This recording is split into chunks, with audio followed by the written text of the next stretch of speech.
Okay, so good evening, everyone. Tonight we will be discussing about capacity planning, and I'll be presenting for tonight. The name still remains Mojola Iwala. All right. So some few guidelines or house rules, if I can put it that way. Please let's stay muted, cameras off, and then if you have any questions, please just drop it uh in the chat box. You have the opportunity also to um stop me by raising your hands, and then I'll be able to take questions so that I don't go too far till the end, and then we start going back the slides to pick up question, if that's okay. All right. So tonight, like I said, we'll be talking about capacity planning. We would need to know what capacity planning is all about. So these are the things we'll be covering in the course of tonight: the meaning, understanding what capacity planning is, that data collection. We look at the benefit of capacity planning, some factors that affect or that we need to consider when we're planning the team's capacity. We'll look at how we calculate the capacity, and then the location where you add your team's capacity on the Azure DevOps project board. We'll also be looking at that. Okay, so I want to take capacity first from a simple term or a simple meaning, kind of just to help our understanding. So, from a simple or layman's terms, capacity just means the realistic maximum or amount or limit that a thing can hold or contain or produce. If you look at the pictures, you have the image you have there. So you have a 1 liter bottle of water, and then you have the 2 liters bottle of water. Okay. So if I fill up a 1 liter bottle of water and I pour it into the 2 liters, definitely, realistically, it won't fill it up because two definitely is bigger than one. At the same time, if the 1 liter bottle is empty and I pick the 2 liters bottle and I fill it, once the 1 liter bottle is filled up and I keep pouring, whatever I'm pouring is just pouring down. It's just wasting off, pouring either on the table, in the sink, in a bowl, but it's not adding to whatsoever has filled up that 1 liter already. So the 1 liter can only hold its limits. It can't go beyond what you can put in it. You can either store in it or you can produce with it, or the capability that it can hold. It can't take more than that. The same way, if you look at an elevator, when you're going into the lift or you are in the elevator and all that, they normally put maximum, number of people that can be in there. If the maximum number of people are 8, there are some that don't even take 8 people. They put 8 on it, and maybe 5 people are in it. The door won't close until maybe one person steps out on that. So that tells us that a thing can only hold as much as it has been designed to hold. It can't take more than that. So that is capacity in a layman's term, okay, or in simple terms. So if we're looking at what capacity means when it comes to agile or scrum, it just refers to the realistic, if we can use that word again, total amount of work that a team can handle within a particular sprint. That particular sprint being the container, and then the work that they can handle being, if we use the example of the water that is being poured into it to hold it. So they can only do so much based on their their capacity. Okay, based on what they can hold, they can only do so much. So that is what capacity is, and the process of determining the amount of work that a team can do or can accomplish during the sprint is what you plan when you plan the team's capacity. And this helps, once you know the required capacity that the team can work with, it helps to you to have an informed decision.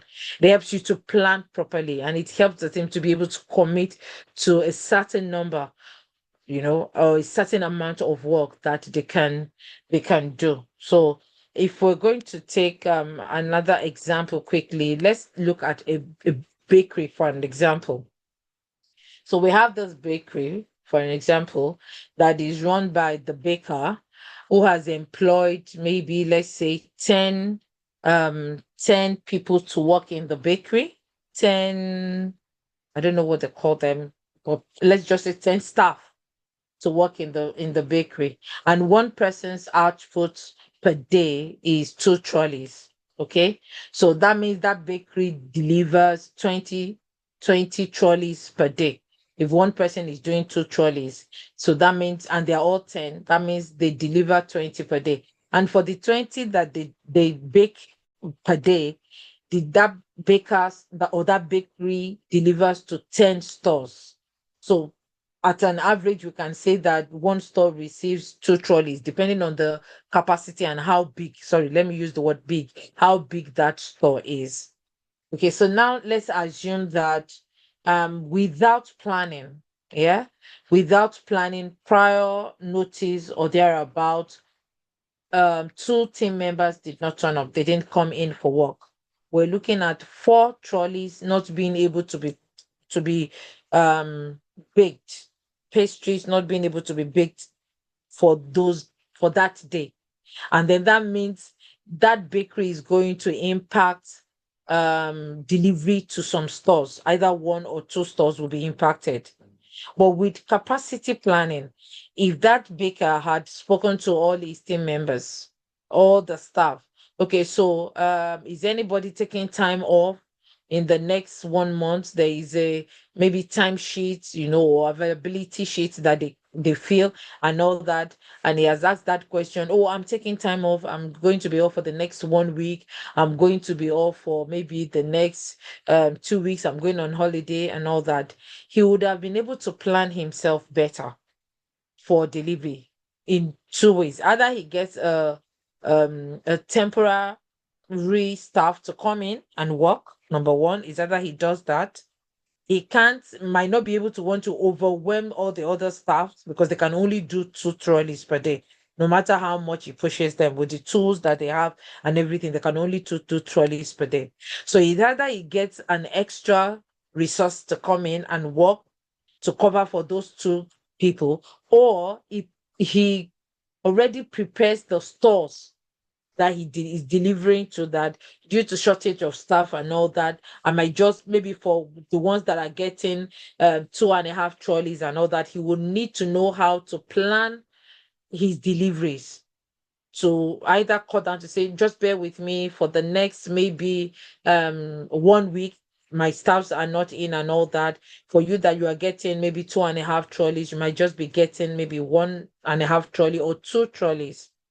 So he's able to prepare the end users, the people that are going to get the things, which are the store owners, what they are going to get, because there's been planning beforehand to know what is going to get. And that is exactly the same thing that capacity planning for a team helps us to be able to achieve. Now, there are some things we need to understand when we're talking about capacity planning. Okay, so the first thing is that capacity planning is based on a team's productive hours. When we get to later on into the discussion, you understand what I mean by that, but it's based on the productive hours. So there's something we call, all their hours are productive, but there is one thing we call technically productive hours. Like I said, we'll get to it later on. Just hold on to that. I'll explain that later on. Now, capacity is planned based on a team's members' availability. So you don't plan capacity for somebody that is on holiday. If Funke is going to be off the whole of next sprint 1, yeah. If she's going to be off the whole of next sprint, we're not going to plan capacity. We're not going to say, oh, we have Funke's capacity also. We can't plan it because she's not going to be available. Okay, so those are some of the things we need to understand when we are planning capacity. You only plan for the people that are going to be available. Okay, not the whole team, but those that are going to be available. Again, we will see this when we go into things properly. And then your capacity planning is done 2 to 3 days before the sprint planning date. If possible, some do it a week before. the sprint planning date, but I advise that make it as close to your planning as possible. 2 to 3 days would give you a realistic date or availability of your team members. Anybody, I might feel that, oh, if you ask me, let's say you ask me, oh, what's your availability a week to sprint planning? I might say, I'll be available. 2 days to sprint planning, I'll be more realistic to say, oh, I need to, I have a doctor's appointment, I have this and that and all that. So 2 to 3 days is more realistic to plan for your capacity. And another thing that we need to consider is that you have to give consideration to team member status. So you might have a full team member and you might have a borrowed or shared resources, and all these things affect your capacity. And we will see when we go into it later on. Just have this understanding. And then the team capacity also is an estimate of a future activity. Remember that sprint has not started. Is maybe starting in the next 2 to 3 days. That's in the future. So the capacity you're planning is an estimate. Okay, it's not how will I put it? Is not accurate, is not absolute, is not cast in stone, is not fixed. So I might have told Funke as this Scrum Master to say that, oh, I'm going to be available. The 2 weeks I'm going to be available.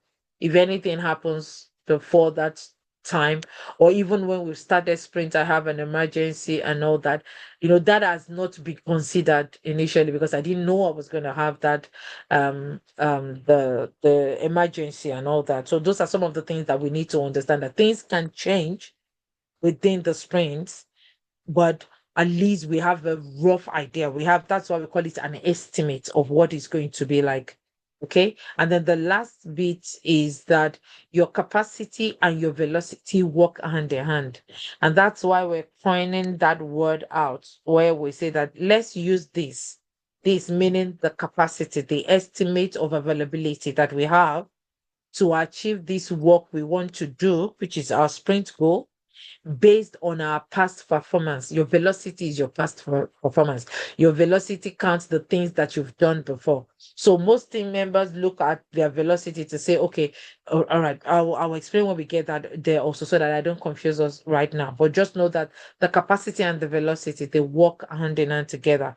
You need to know the team's velocity. You need to know the capacity to be able to gauge the amount of efforts that would go into a particular sprint, and that helps you to plan better when you're doing your sprint planning. Okay. Right. So having said that, how do we collect data? And when we talk about data, we talk about the times that the team members are available. In what format can we collect data from the team members? Okay, so you can do it in different ways. You can call for this mostly work. The meeting one mostly works for team members that are just starting, that don't know what you're doing. So as a scrum master, you want to call them into a meeting, you gather them, briefly for 30 minutes, tell them what the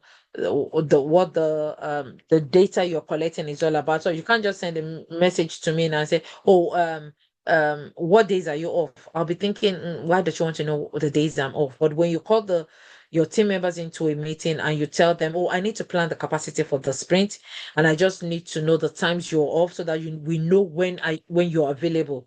And then you tell them the format which you want to do that. The first one, like I said, in the meeting, you might just be calling them out to say, oh, so, when are you off? We have 2 week sprints from this time to this time. When are you off and all that? And they will tell you that you are able also to do it on Azure DevOps. I'll show us how we can do it on Azure DevOps. I'll go on your team board if I'm able to and show you how you can do that in a meeting, and then get those information from them. Also, you can ask your team members to update a document. Okay, you can create an Excel sheet on OneDrive or G Drive and share it with the team members, and then just tell them to populate what is needed, the needed information. So definitely you will have all the days listed on a spreadsheet that you've created, and then you're just telling them, you can make them use color code. So you have the legend for your color codes also. Maybe green means I'm on holiday, blue means I'm on training, gray means I'm doing half day, and then they're able to put either AM or PM on that half day so that at least you're aware when the time when they are off and all that. So you can use an updated document to do that, and they just keep updating that document as they go along. But you definitely need to be reminding them. And the last bit is you need to train your team about capacity planning so that they can self-manage, so that you're not the one calling and saying, oh, so when are you off and all that. So when you train them and you share that updated document with them, it's something, like I said, they continue to do themselves. And then what you're just doing is reminding. So you know that you're going to do the capacity planning, the calculations or whatever between 2 to 3 days.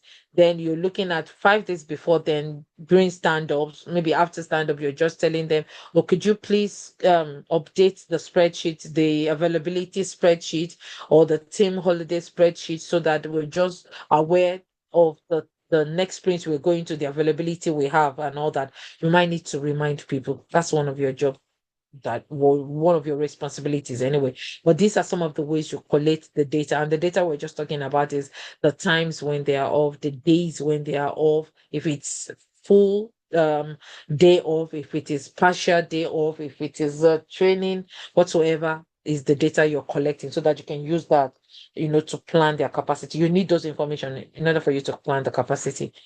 Okay. So these are some of the benefits, not all. I've just listed some of the benefits that you will get for planning the capacity. So it helps you to plan. It helps for better sprint planning when you know the availability of the people that you have, and you know what you can then, what the team can accurately commit to, the number of work or the amount of work that they can commit to in order for them to complete at the end of the sprint. When you have your capacity, you've planned your capacity, and you know the team capacity for that sprint, you're able to plan better when you are at the sprint planning, so that the team is not over committing, okay, whereby you're taking too much. So if you don't do capacity planning, you just feel, oh, we can do all that and everything and all that, because you don't know the people's availability, or you undercommit. You feel, oh, that's too much for us to do. Let's just do this little bit, but you have the capacity to be able to do more. Okay, so that's why you need to plan your team's capacity, so that you know the capacity that are going to be needed, or the availability for that sprint.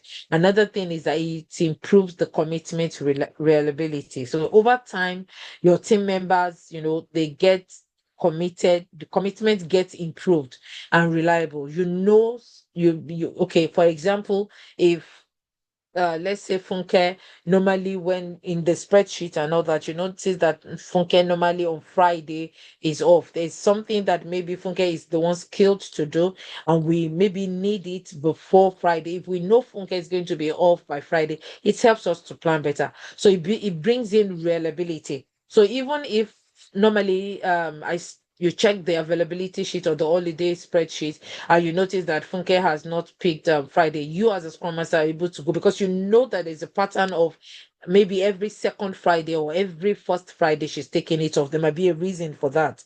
She's taking it off and all that. I have a team member who I think goes to the child's nursery every first Friday of the sprint. So the organization is aware. It's part of his contract with them. They are aware of it, and then it makes us aware of it also. So but there are times also where it gets in touch with me and say, you know what, I'll be available this Friday because my wife is off work, so she's doing that, she's the one going to the nursery for the child. I won't be going, so I'm available. So reliability comes into it, whereby you know the pattern, people's level of commitment based on the capacity planning and the pattern that you have on your spreadsheet that you have. And then it helps also to control scope script. Okay, sorry, scope creep. Tongue twister there. So the scope creep is just the additional work that comes into the sprint that were not initially planned. So the PO comes in to say, oh, this is urgent, you need to work on it and all that. Based on the capacity that you have planned, you're able to negotiate with the product owner. You say something like we don't have enough capacity to take on what you've you want us to take in. But if whatever the request is coming in mid sprint or during the sprint takes priority over some low priority ones we have, you will negotiate taking out a low priority one in order for you to, accept the high priority one that came in during the sprint. So it helps to control that scope creep, because if you don't have the capacity to do it, you're not going to magically have the capacity to do whatever has been brought in. But what you're telling the product owner is, if we take this on, if you say this is priority and if we take this on, that means other things that we've committed to at the beginning of the sprint where we're doing sprint planning, we're not able to, do those ones. Is there any one of low priority that you might want to take out now for us to be able to accept this one? And even before you go into that negotiation level, you want to know the effort it will take, to do that priority one that is coming in. Let's assume that it's going to take 8 story points. So if the product owner is saying, oh, I'll take out this one, and it's taking out a let me use 3 story points. In order for you to accept an 8 story point, you still need to negotiate for that to say, hey, we're taking in an 8 and we're removing a 3. It's not going to balance. So we need to remove an 8 to balance for the 3, to balance for the 8 that we're taking in. So might end up having two user stories being taken out, a 3 and a 5, or a 3 and a 2 and another 3. Or you're just balancing up whatever comes in is what we take out, so that we're balanced based on, the capacity, the availability we have to do what we need to do. Okay. And then the last bit, not the last bit, but just the one we have on the thing, is that it helps to better allocate task. Okay. So if I'm going to be available for 3 days out of the whole sprint, you're not going to give me work that would tie me down, that would have normally tied me down for 2 weeks, because I'm just going to do 3 days. So by the time we're allocating work or we're picking work, I would rather pick something that has an effort for me to be able to complete within 3 days, that I know that I'll be able to complete within 3 days. So it helps you to better allocate work. There are some teams that the team lead, the tech lead, is the one that allocates work for them. They don't pick work themselves. I just says give them the flexibility, the independence to pick what they want to work on. But there are times when a tech lead is looking at the skills level of his team members, and know that somebody with a less, maybe a junior developer, won't be able to do an 8 story point that a senior developer will be able to pick. Okay, so it helps to better allocate work when we know the availability that we have in the sprint. Okay, so there are some of the benefits on this one already that I've mentioned, and there are other ones that I've not mentioned. So it's the ones that I've not mentioned that I'm just going to focus on. I've said earlier on that it minimizes, overutilization. It prevents the team from being burnt out when you overload them with work. Okay, so there is no overcommitment in that aspect. And then, like I said, it improves adaptability to changing requirements also. So that one talks about when you have scope creep coming in during the sprint and all that. But another thing it helps to boost real-time decision making. So once you have that availability and all that, and we're in the real time is the sprint planning, we're inside that meeting, we're able to make a decision. Even during the sprint also, we're able to make a decision. Like I said, the negotiation bit that comes in happens during the real time, where you need to make a decision in real time. And then it enhances resource risk management. If whatever the product owner wants us to do is something that is time targeted, there's a deadline for it, and most of the team members are not available, we're looking at getting borrowed, let me put it, loaned or borrowed resources are what they call them.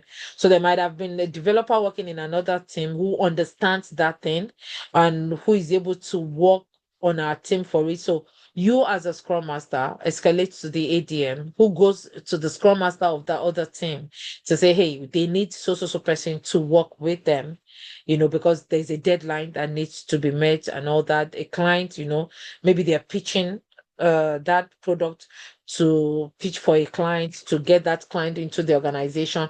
We're looking at it from a point of this is adding value, is bringing business, to the organization, so we can get a borrowed resource to work with. So that is resource management, risk management, when you know the availability of your team members, being prepared before that risk occurs, and mitigating against this is what you want to do. And planning your capacity definitely will help you to achieve that. Okay. So these are some of the factors that we need to consider when we're planning capacity. Okay, the first one is default distribution. So the default distribution just talks about the standard hours you've been expected to work as an employee of any organization. You resume work at 9, you close by 5, you do a total of 8 hours, but you know that 1 hour is for lunch, so you do a total of 7 hours per day in the organization, Monday to Friday, 38 hours, 35 hours a week. So that is your default distribution. And then we look at the Scrum event. The Scrum event is just talking about how your ceremonies, time you spend on your ceremonies, how it affects, your capacity. These are the hours you spend during your Scrum, the sprint planning, daily Scrum, sprint review, retrospective, refinement. All those times also affect, there are factors that affect how you plan your capacity. We're going to do a practical capacity planning earlier on, and we just want to factor in how all these factors, affect things. And then we're looking at other meetings. Other meetings can include things like training that team members have to go for. So you have some, maybe the developers, they have trainings that they want them to go for, that their line managers have arranged for them. So that doesn't happen all the time, but they are still seen as other meetings. You're looking at free amigo meetings that team members have. You're looking at ad hoc meetings that you might need to have, where maybe you need more clarity. Subject matter experts are being called in to provide clarity for complex, requirements and all that. All those meetings are termed as other meetings that you need to have, and that affects, the capacity also. And then we're looking at team holidays. So team holidays are holidays that affect everybody. We're looking at bank holidays in this situation, are the ones that they termed team holidays, where everyone in the organization is given that day off. You're looking at festive period, 25th of December, 1st of January, Easter period, and or all the other holidays like that, the summer holidays and all that, the is turned a bank holiday that everybody takes. That also, have an effect on your capacity. You're looking at the individual full day off. That is the annual leave day off of individual partial day off. Either I'm taking the AM off, I'm taking the PM off. Those ones come into it also. And then you look also at the focus factor. So the focus factor is the team's capability to remain focused on the sprint goal without any distraction, without any meeting, and it enables the team to be able to calculate productivity. Earlier on, when I was talking about understanding the capacity, I talked about the capacity we're talking about is on the productive hours. That is the focus factor type. Okay. So these are some of the factors that affect the capacity planning that need to be considered when you're planning the capacity, or that helps you to plan the capacity better and have a realistic number at the end of the day. So we're just going to go into using each of those ones, but I just want to use this cup here to explain further how all those factors we've just spoken about, how they can affect things. So this whole cup is the 2 weeks of sprint. Okay, is the 8 hours of a 10-day, Monday to Friday, 2 weeks, 80. So that's why you have an 8. Sorry, that's why we have an 8 times 10 here. So from the top here to the bottom here is that 2 weeks that we're talking about. So, and then we start looking at those factors we're talking about. We look at the ceremony. So the purple aspect, the light purple aspect, is the time that has been taken for ceremony out of all these hours. And then you're looking at other meetings. The light blue one is for the other meetings that has been taken out. And then you're looking at holiday, maybe bank holidays that falls within the sprint. that needs to be considered. You're looking at planned holidays for team members, the individual full day or the individual partial day off also that affects the sprint. And then you're looking at team members' availability in other projects. So if you have a borrowed resources now, you can only plan for them for the times that they are spending, the hours they are spending in your project. You can't plan a full time for them. So it's either they have 50% focus time in your project, and then you're sharing them with another project where they have to spend time. That is also factored in. And then you're looking at break time, we go for break, we go for studying and all that, take time off. Like for every organization now, I know they count, instead of 8 hours, it's 7 hours. So in these 8 hours and it's capacity planning and all that, you factor in the taking lunch time and all that into things.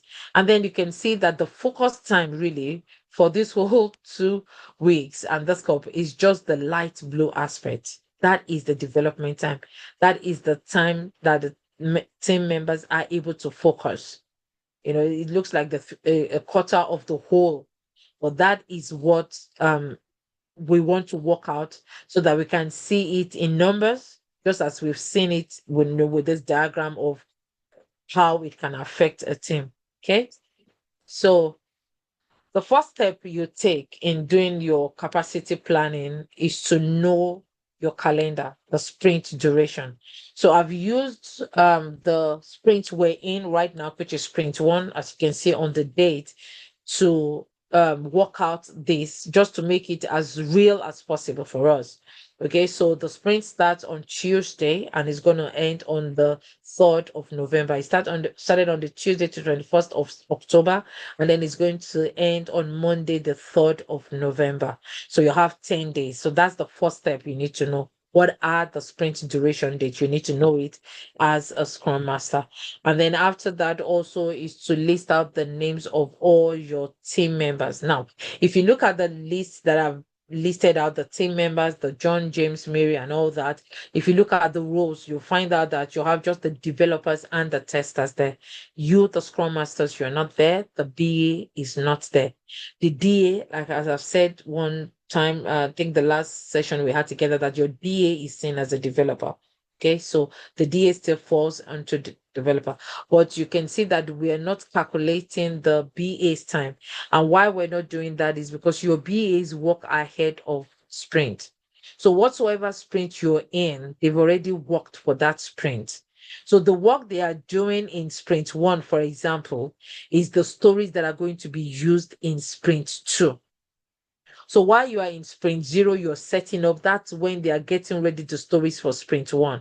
And so after the sprint planning, where they do the clarification, the clarification that is needed and all that, they finish what they need to for that sprint, except if 1 or 2 developers need clarification and they just go back to them. So they are working during the sprint, but they are not carrying out work for what is being worked on during that sprint. They are preparing for sprint 2, sprint 3, so that at the end of these sprints, they are ready with the requirements that we need to look at in going into the next sprint. So we don't count them as being part of people that are doing actual development work.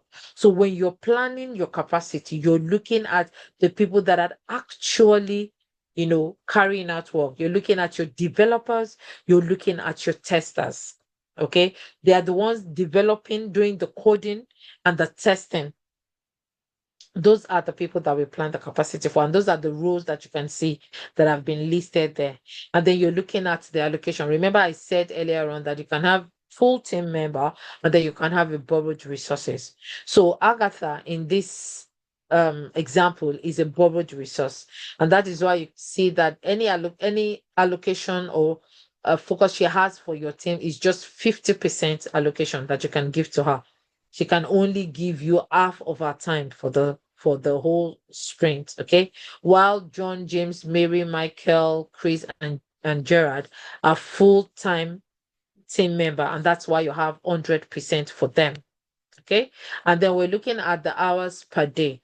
So you're employed for 8 hours per day, each of them 8 hours per day. And we have 1, 2, 3, 4, 5, 6. We have 7 people there. Okay. So even though there are 7, you won't say, oh, 7 times 8, and then that gives you the number that you're meant to put. You're meant to put the, which will be 56. No, because remember, Agatha is a borrowed resource who just has 4 hours in a day to spend on your project. And then when you now calculate the hours, so we calculated the hours per day, which is 8. And then when you calculate the hours per sprint, because your sprint is 10 days, you have 8 times 10, which gives you the 80 that you have there. So you have per day, your all the hours per day for all your team members is 52. And then per sprint, you have 520. Now let's see what happens to that number as we go along when we factor in all those when we consider all those factors that we've looked at initially. So this is a spread out of your sprint from day 1 to to the end, from the 21st of October till the end. These are still your team members. So if nobody takes time off, there is no bank holiday, there is nothing, this is what you have. 52 hours every day, and then at the end of the sprint you have the 520 hours for the whole team. This is where there is no bank holiday, where no team member have taken time off. This is what you're supposed to have. Okay.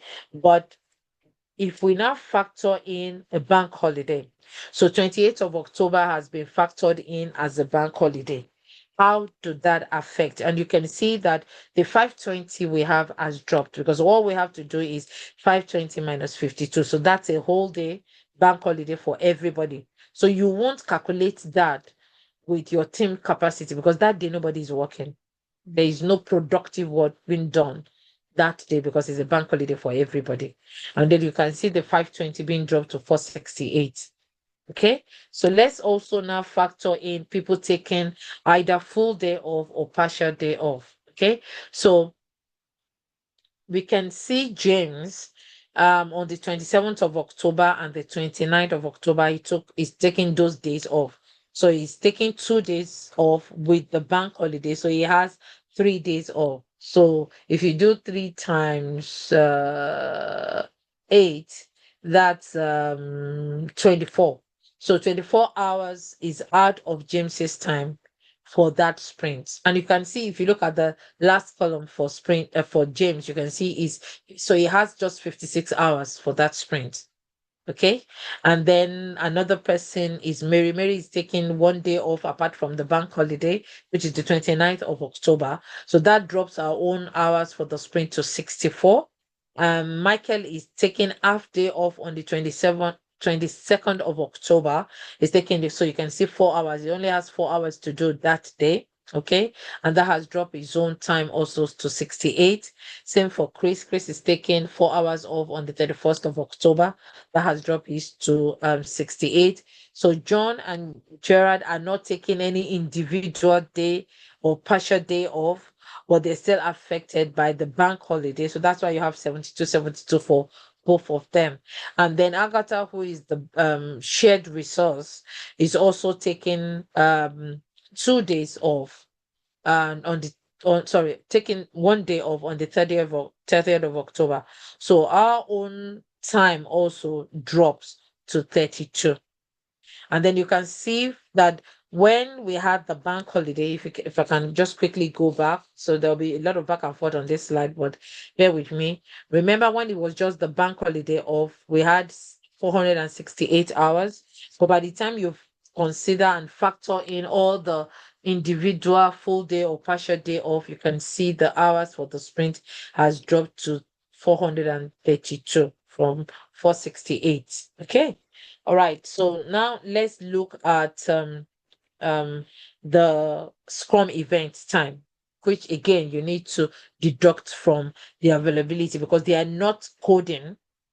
Remember, they're not being they're productive because it's a meeting that we need to have, but we're not doing proper development, coding development during this time when they're having this meeting. So for refinements, they have refinements twice. They have refinement on the 24th on a Friday. They have refinement on another Friday, 1 hour each. So that's a total of 120. We're talking 2 hours.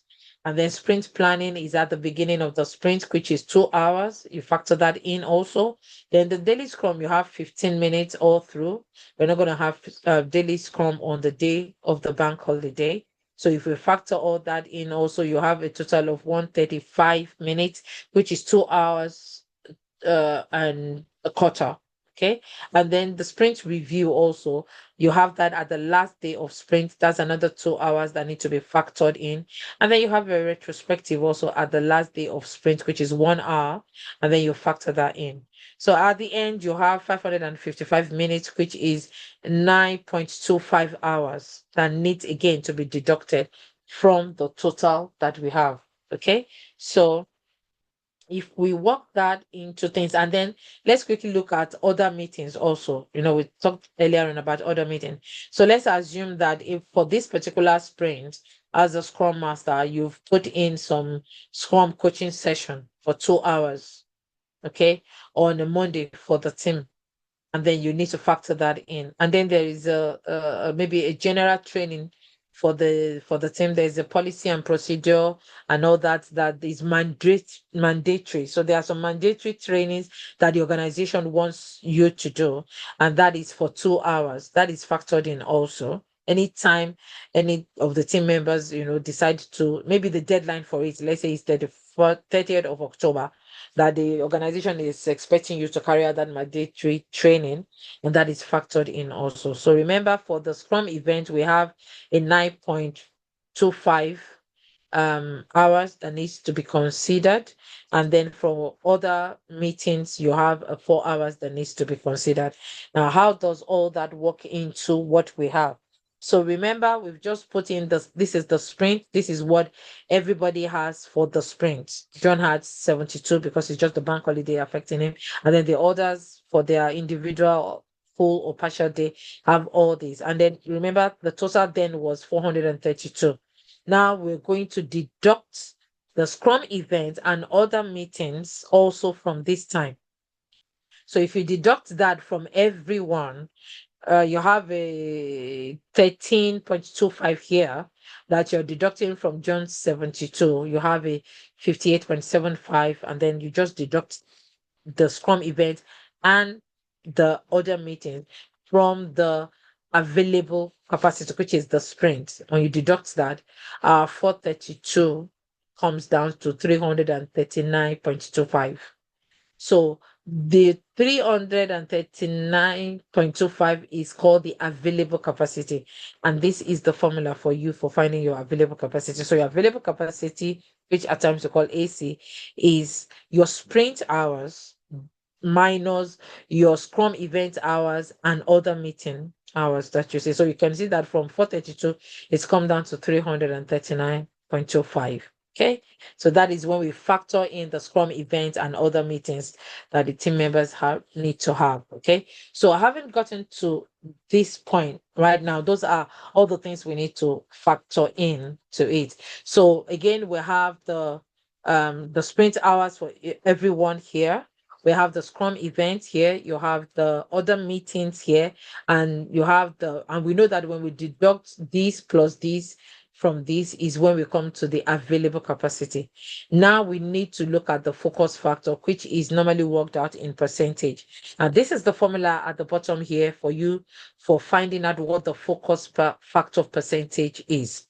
So it is the team standard available capacity divided by the team standard hours times 100, because for you to find a percentage, you need 100, okay, to do that, right? So if we pick the available capacity, which is this one, if we pick the one for John, remember John is the only person that didn't take individual time off or individual full-time off or individual half day off. So he's affected. What affected John and who is the other person, Gerard's time to be 58.75 is the fact that there was a bank holiday, is the fact that we've deducted the Scrum events hours, is the fact that we've deducted the other meetings hours out of it. And that's when they have the 75 sorry, 58.75. Now that's what we're going to use to do the calculation. So we're not just using John and Gerard's one, is because they are the ones that didn't take time off. So the fixed time that has been taken off, you can't blame it on them. Bank holidays, you can blame it on them. Scrum events, you can blame it on them. Other meetings, you can't deduct it from them. Okay. So we're going to approximate the 58.75 to 59. So that is the 59 that you're seeing here, divided by the number of hours that you are employed, which is 8 hours per day, and the sprint is 10 days, which is 8 times 10, your 80 sits there. So your 59 divided by 80 times 100 would give you 73.75%, approximately 74%. Okay, so and that 74% is fixed for everybody, everyone, even the ones that have taken. So you won't be doing focus factor for different people. It's the same for everyone. Okay, so now that we have the focus factor, for us to get the real capacity for the sprint, remember this is just the available capacity, and we need to work out the focus factor in order to know what the real capacity for the sprint is. So the real capacity for the sprint for this team, you use this formula, is just your available capacity, which is this one, available capacity times the focus factor for each and every one of them. Okay. And once you do that calculation, this is what you come up with for everyone. So again, from the sprint, after deducting the scrum event and everything, remember our available capacity was 339.25. By the time we work in the focus factor into that, per sprint, it comes down to 251.01 hours. And then per day for the whole team, you have a 27.83. But for individual, you can see. So the real capacity that John has per day is 4 hours, 4.83. Let's just say approximately 5 hours. For James is approximately 4 hours. For Mary is still approximately 4 hours. For Michael, we can say approximately 5 hours. Chris also 5 hours. Gerard, 5 hours. And then for Agatha, who is a borrowed resources, you can see that she just has 2 hours to spend per day. And then maybe roughly 14 hours for the whole sprint. So coming from 520 comes down to a 251 for total for the whole team members for the whole 10 days of the sprint. Okay. So I also now want to show us, so this one here is just showing us that, let's assume that there was no bank holiday during that sprint and nobody took time off. Everybody was available. There was nobody that took any time off. What you'll be considering when you're doing your capacity will just be the Scrum event and the other meetings, is what you would deduct from the 80 that everybody has. Remember, Agatha is still a borrowed resource. Okay, so what you'll just be deducting from this 80 will be 13.25, which will give you a 66.75, and that would increase the focus factor. Okay, still using the same formula. So here you'll be using, instead of 59, you'll be using approximately 67 divided by 80 times 100, and that gives you 66.75, which is no, so that will give you 83.75, which is approximately 84%. And to now get your real capacity is you multiply your available capacity times your focus factor, and you can see that everybody has the same all through, because nobody took any time off and there was no bank holiday off. So at the end of a calculation where nobody took any time off and there was no bank holiday, you actually have 358 hours for the whole team member for the whole sprint. And then you will get a 35 hours per day for the whole team members. And you can see that their capacity per day is 5.6, which is approximately 6 hours. So some teams now, you would, if you start working and then maybe they already have their capacity and all that, they will tell you, oh, what's your capacity per day? Oh, it's 6 hours. It's because they've been able to work with this. But by the time you know that, okay, this person is taking time off, definitely it won't be that 6 hours. But because you have your spreadsheet already where you've calculated things, all you need to do is to go into it, put the time off they're having in, and then still be able to work out how things are for for everyone, so that you know that person's capacity, you know that the focus factor is this. And then by the time you're working out the hours that they have, definitely it won't be an 80, but you're still going to use the same thing. And then you use that focus factor, especially if you have there was no if especially if there are no bank holidays. Okay. And then you'll be able to work out for that person, that individual person, what their capacity will be for the sprint. But if there are no bank holidays and nobody's taking time off, it approximately for most teams 6 hours per day that they work, that they do productive work. Okay. If they have to go to a meeting that is outside this meeting, then you have to factor that in again into your spreadsheet. But most times, once you get used to doing it, sprint after sprint after sprint, you're able to gauge, oh, you're taking another 2 hours off. The last time you took a 2 hours off, it was maybe 5.4 or it was 4.5 and all that. Or the last time so person took a 2 hours off and all that because maybe they have to go to a conference for the organization and all that, you'll be able to gauge what it is because you've been doing it. Okay. So this is how you work your team members' capacity. And remember, like I said, if there are no holidays at all, bank holidays or individual holidays, you're looking at approximately 6 hours per day. And then if they're taking any time off, which you've worked in your spreadsheet also, you'll be able to determine what their capacity would be for the day per day for the sprint. Okay. So again, just a recap of okay, before we go to the recap, quickly, let me see. I just want to be sure that I didn't jump. Okay, yeah, okay. So if we're looking at where capacity is located on the sprint board, and you can see the red arrow pointing to where your capacity is. And what you have is the user, your team members on the left side. You have the days off over there. So anybody taking a day off, you click on that 0 days in red. It's hyperlink. You can click on it, and then you're able to put in, which we will go on the board to quickly see this night.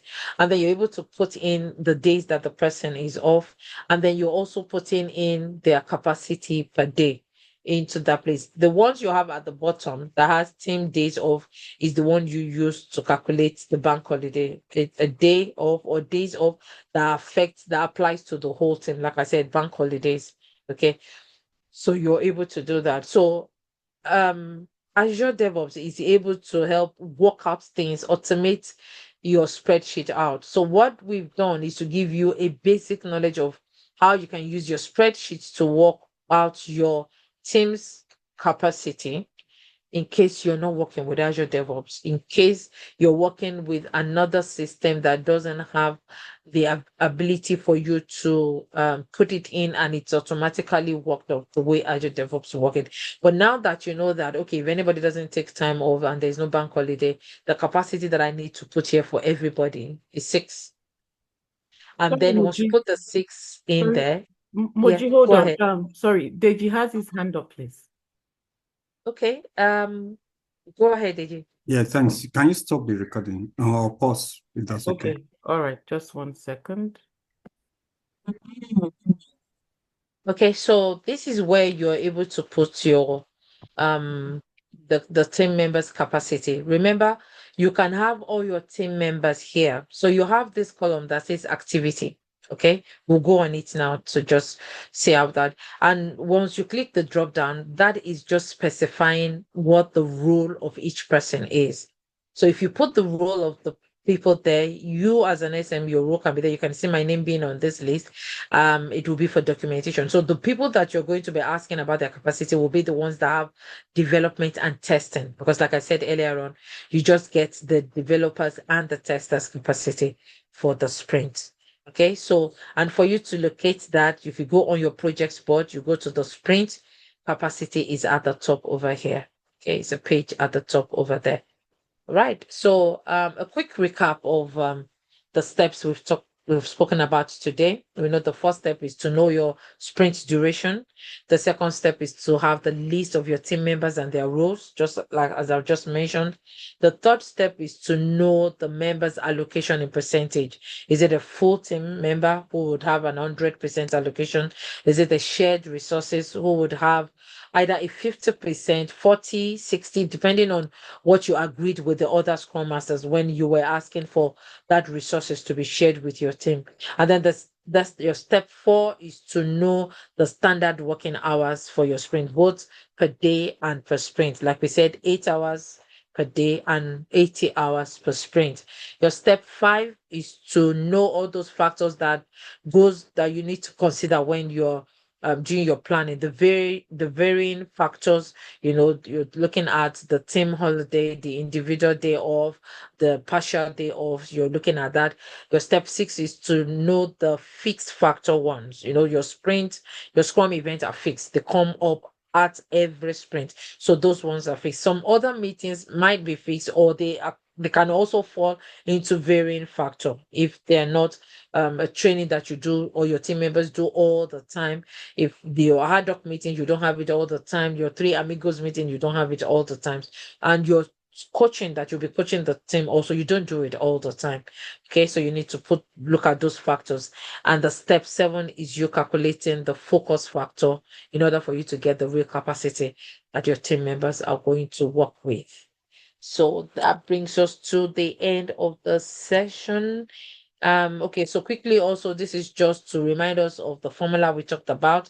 Your sprint hours is your standard hours per day times your sprint duration, which is 8 hours per day times sprint duration 10 days gives you your sprint hours, which is 80 hours. And then your available capacity is looking at that, your sprint hours minus your scrum event and other meetings that has been planned gives you your available capacity.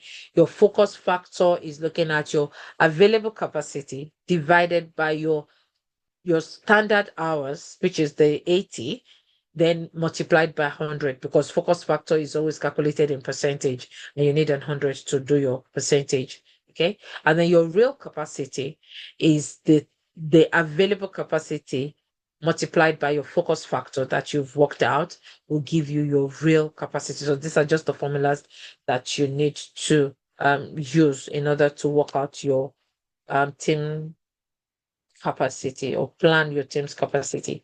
Any questions? I'm not going to stop sharing just in case anybody wants me to go back to any of the slides based on the question that they might have, so that I can quickly just do that. So I'll just leave it like this for a while. If there are no questions, I'll come back into the sprint, and then one person would share their screen if they're on their laptop, go into their project board, because I want somebody else to do it, and I put you through rather than me being the one showing you everything. So any questions so far from anyone? Yes, please. Where is the capacity on the board? Yeah, that's what I'm saying, that ask any question about the slide first, and then we'll go on to the board Oh, together. okay. Yeah.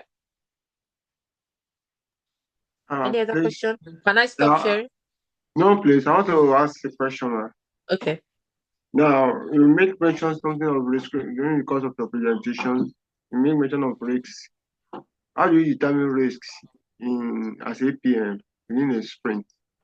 Okay. So the risk we're talking about during this capacity planning is your resource risk management. You want to ensure that going into the sprint, we have the right resources to complete the sprint.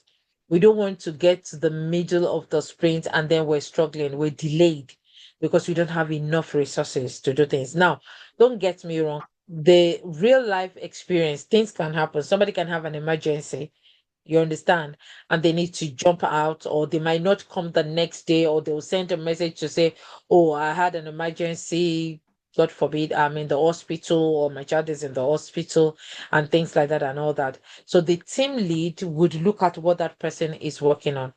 If it is of high priority, they might reassign that to somebody else okay, to work on, and then look at what that person is working on. If that person is working on something of a low priority, take that off that person. Now you're looking at that person who you've given that work to do, that high priority work, and through your capacity planning, you know that that person is available. The person you are reassigning work to has availability throughout the end of the sprint in order to be able to deliver value to that requirement at the end of the sprint. So working out your capacity helps you to manage that risk if it happens.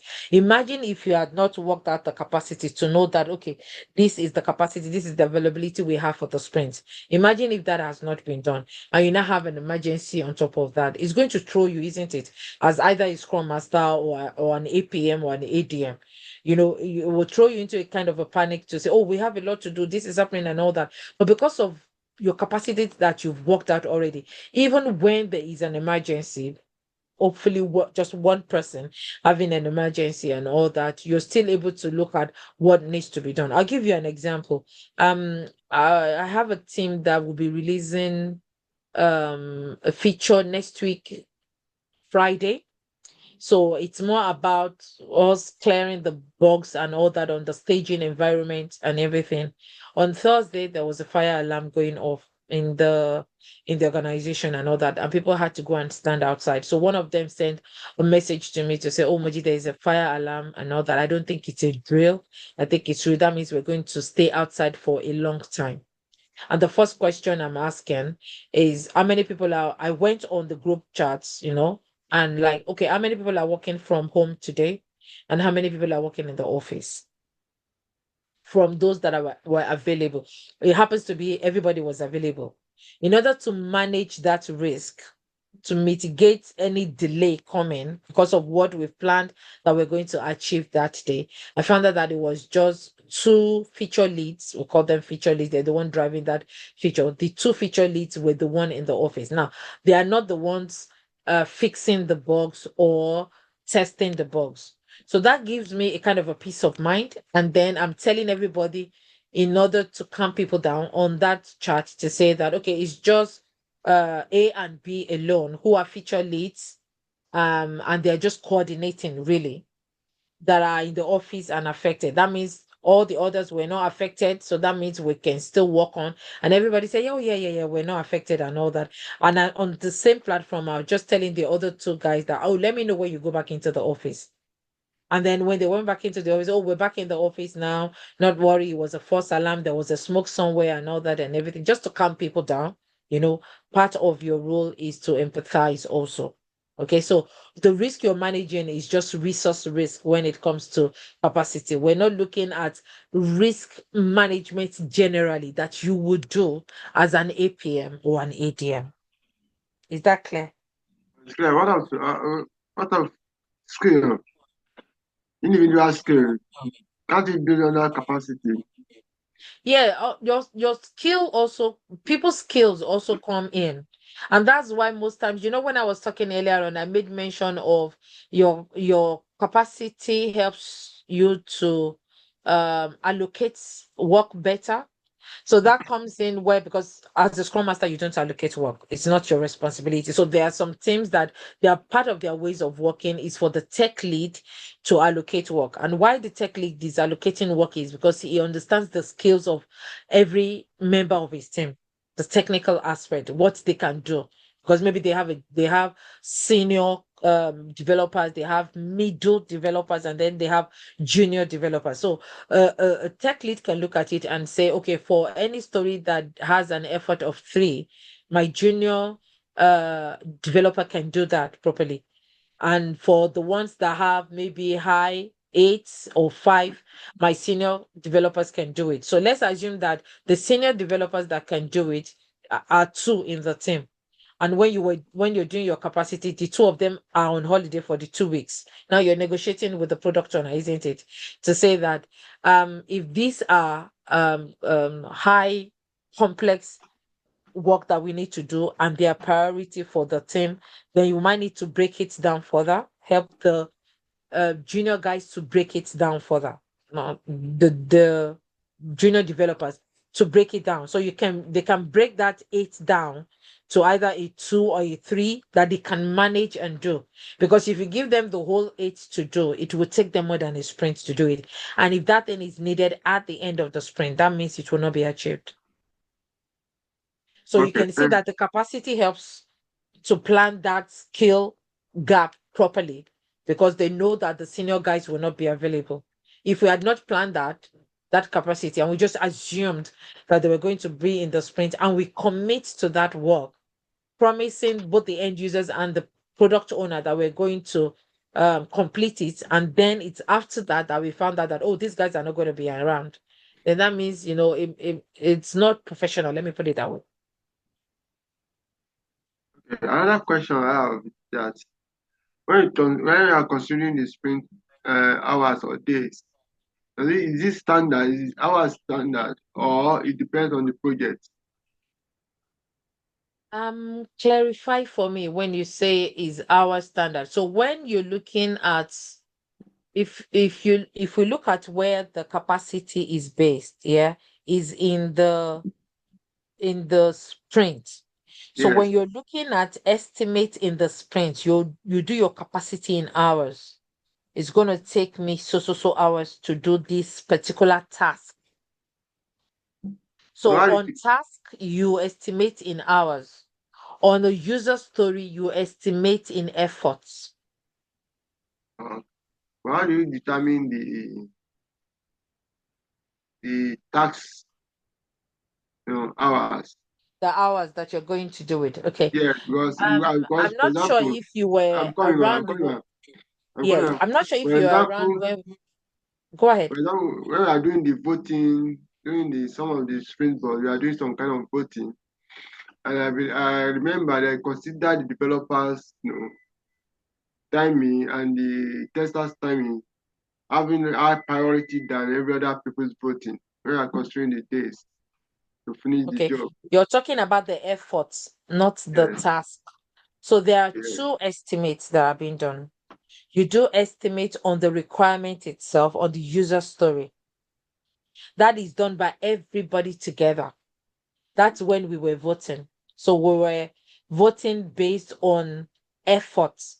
And I did say, and I think somebody asked the question when we were doing that. And I did say that there are some things you consider when you're estimating the efforts, which you also call the users, the story points. You consider the flexibility, no, you consider the complexity, consider the volume, you consider experience, and you also consider a similar work that you've done before. Okay, so I'm just going to explain each of them. So complexity is looking at, okay, so this thing that needs to be done is very complex. We need to spike it first, maybe get an Okay, hope you are architectural. recording. Yeah, she's still recording, I want to believe. Okay, are you still recording?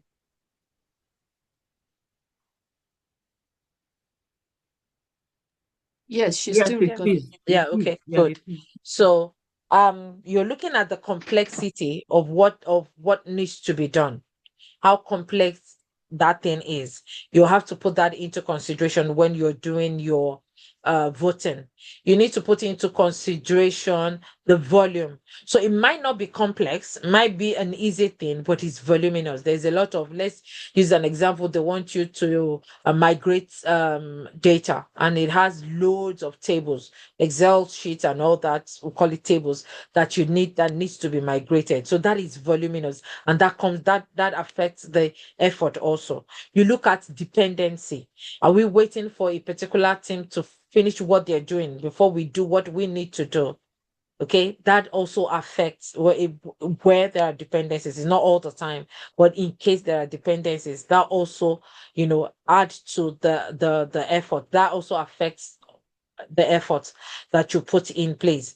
And then you're looking at experience. No, for experience, what a senior developer would vote for would definitely be different from what a junior developer will vote for, because their skills are different, isn't it? So for a senior developer with the experience, he's done this thing, so many times. So he can say, it's going to take me 3 story points to do it, whereby a junior developer who is maybe doing it for the first time or even maybe the second time is going to give it a 5. Okay, so when we were doing that workshop, we didn't get to a point where we have to discuss further when the keyways, or the developer, it could be a developer, it could be a keyway, when they have to, I won't use the word argue, but when they have to explain why they've given it the point they've given it. So you can get to a situation where one developer has given it a 3, another has given it a 5. And the one that has given it a 3, if you're facilitating that meeting as a scrum master, you're like, because that's the conflict, isn't it? We need to know what we're picking. So, and as a scrum master, you're asking the question times, why did you give it a 3? That person is able to explain why they gave it a 3. Now, the explanation can help the one that has given it a 5 to say, oh, I didn't consider that. Okay, yeah, you're right. I'll drop it to a 3. I didn't know that was what needed to be done. So that other person has used experience to say that. Now, imagine if also it's a junior one that has given it a 3 and a senior one that has given it a 5. When you ask the senior one, why have you given it a 5? Oh, because we need to do both manual, looking at keyway now, but we need to do both manual and automation tests. Maybe the junior one was just thinking about manual. It wasn't thinking about automation.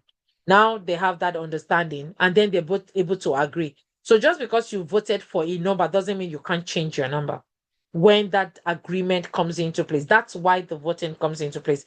A place where if it is unanimous, that is fine. Okay. So when we did it, because I guess my team were looking at the time factor when we were doing the estimation to say, let's just agree the same number so that we can go down the lane and finish up all the scrum ceremonies. But there are times when the numbers doesn't add up. That's number one. Now, for number 2 is when you have all the developers picking a higher number, okay, and then the keyways picking, maybe let's assume the developers pick a 5 and the keyways pick a 3.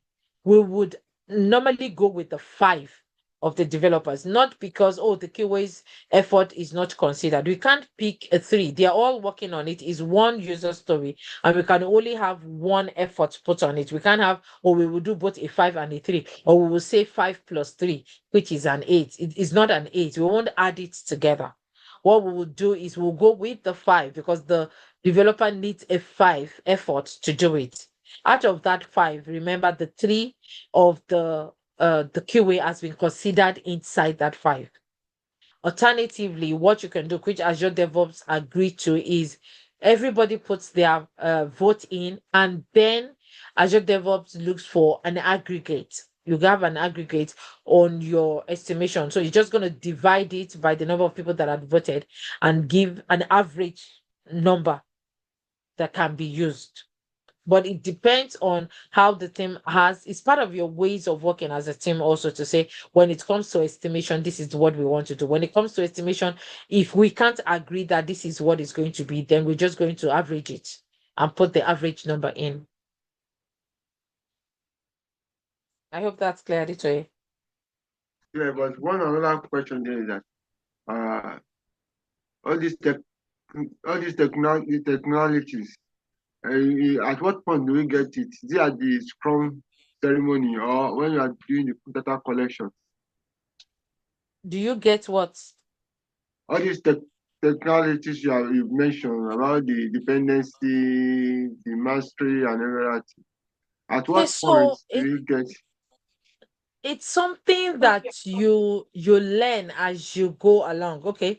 When it comes to how estimation techniques, okay, that's where the dependencies, the complexity, the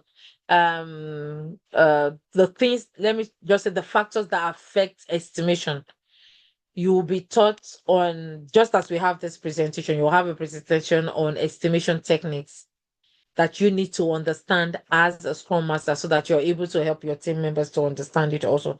Just as we've had capacity planning session, you also have estimation technique session also where that will be put through. And if you don't have the session, your mentor definitely will put you through when you are having your sprint planning.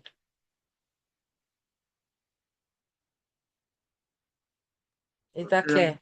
That's clear. Okay. Any other questions? Please feel free to ask your questions. It's part of why I'm here. Okay. So in the absence of questions, I'm just going to go on the board.